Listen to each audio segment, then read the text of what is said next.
सब पर। नमस्कार, मैं हूं दीप्ति शर्मा और आप सभी का स्वागत करती हूं थर्ड आई न्यूज नेटवर्क के टॉप 10 बुलेटिन में। आइए बिना देर किए सीधे रुख करते हैं अभी तक की 10 बड़ी खबरों का।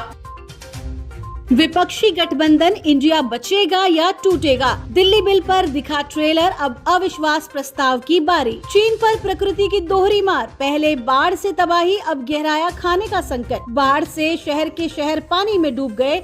इसी बीच बाढ़ के कारण अब चीन के लोगों को खाने का संकट भी गहरा रहा है। वर्ल्ड कप से पहले पीसीबी ने लिया बड़ा फैसला, इज़माम उल हक पाकिस्तान टीम के चीफ सेलेक्टर नियुक्त। राज्यसभा में आप सांसद राघव चड्ढा को लेकर हुआ विवाद, 5 राज्यसभा सांसदों ने फर्जी हस्ताक्षर कराने का आरोप लगाकर विशेषाधिकार हनन की शिकायत की है।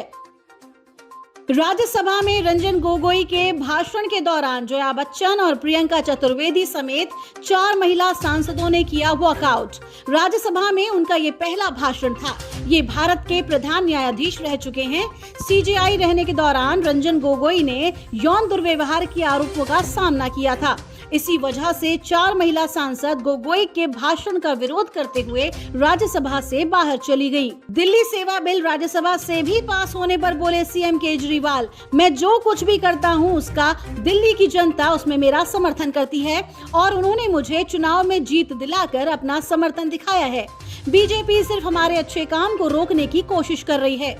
सीधे सीधे 4 चुनाव बीजेपी आम आदमी पार्टी से हारी है। जब इन्हें लगा कि आम आदमी पार्टी को हराना मुश्किल है तो चोर दरवाजे से इन्होंने ऐसा किया। पीएम नरेंद्र मोदी को अहंकार हो गया है।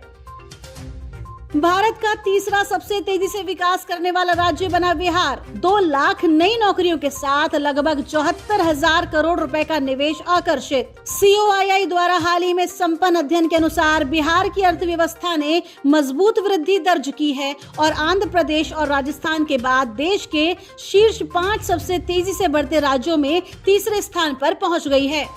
राज्य की अर्थव्यवस्था में मजबूत सुधार दर्ज किया गया क्योंकि स्थिर कीमतों पर जीडीपी में 10.98% की मजबूत वृद्धि दर्ज की गई, जो राष्ट्रीय विकास दर से काफी ऊपर है। क्या गाय को राष्ट्रीय पशु घोषित किया जाएगा? जाने केंद्र सरकार का जवाब। भारत का राष्ट्रीय पशु बाघ है और राष्ट्रीय पक्षी मोर है। वहीं संसद में यह सवाल उठा कि क्या केंद्र सरकार गाय को राष्ट्रीय पशु घोषित करने जा रही है। इसका जवाब देते हुए केंद्रीय संस्कृति मंत्री जी किशन रेड्डी ने संसद को बताया कि भारत का राष्ट्रीय पशु बाघ है और सरकार का इरादा गाय को राष्ट्रीय पशु के रूप में मान्यता देने का नहीं है। इसके साथ ही मंत्री रेड्डी ने कहा, राज्यों में पशुपालन और डेयरी विभाग मवेशियों की स्वदेशी नस्लों सहित स्वदेशी नस्लों के सुधार और संरक्षण के लिए राष्ट्रीय गोकुल मिशन लागू कर रहा है।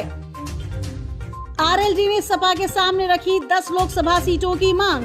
उत्तर प्रदेश में विपक्षी दलों ने 2024 लोकसभा चुनाव की तैयारी शुरू कर दी है। विपक्षी दलों के बीच में सीटों को लेकर भी चर्चा शुरू हो गई है।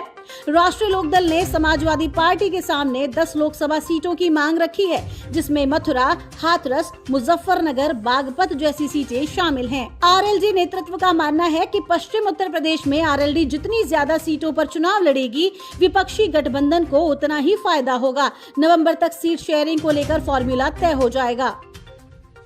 नए जिलों के गठन के बाद सीएम गहलोत ने अब और जगाई आस, कहा उम्मीदें अभी जिंदा हैं। जन भावनाओं का हुआ सम्मान, 50 जिलों का हुआ राजस्थान।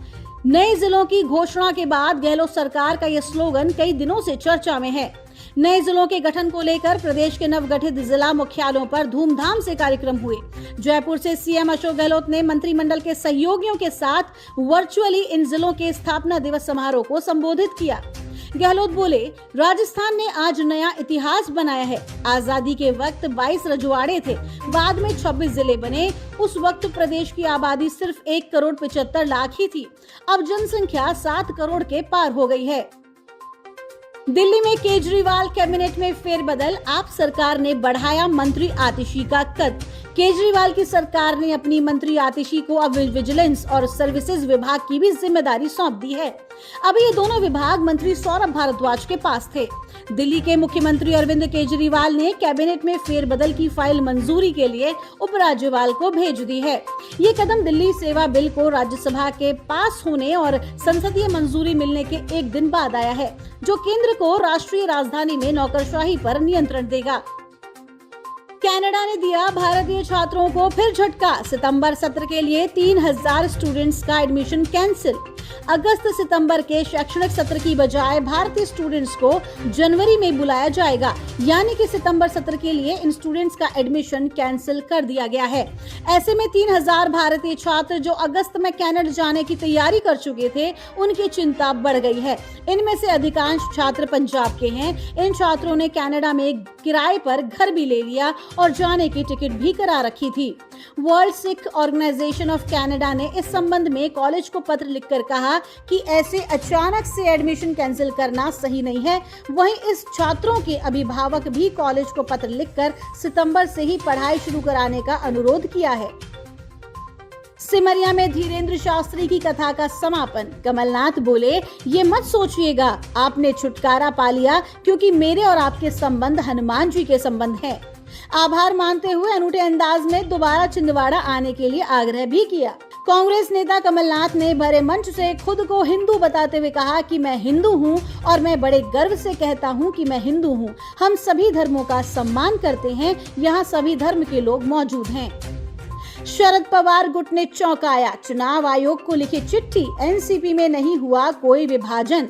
चुनाव आयोग को एनसीपी के नाम और पार्टी के सिंबल पर दावा करने वाले अजीत पवार खेमे के आवेदन की अनदेखी करनी चाहिए। अक्षय कुमार ने OMG 2 की रखी खास स्क्रीनिंग। फिल्म देखने पहुंचे सदगुरु ने की जमकर तारीफ। उन्होंने अक्षय कुमार के साथ एक वीडियो शेयर करते हुए ट्विटर पर लिखा, कोयम्बटूर में ईशा योग केंद्र का दौरा किया और फिल्म देखी। गदर 2 की एडवांस बुकिंग ने सलमान रणबीर की फिल्मों को किया पार। OMG 2 भी पकड़ रही रफ्तार। बहुत समय बाद अब जाकर वो मौका आया है जब थिएटर्स में किसी त्योहार जैसा माहौल मिलने वाला है। इसकी वजह है गदर 2 और OMG 2। तो ये थी अभी तक की 10 बड़ी खबरें। देश विदेश की ताजा तरीन खबरों के लिए जुड़े रहिए थर्ड आई न्यूज नेटवर्क के साथ।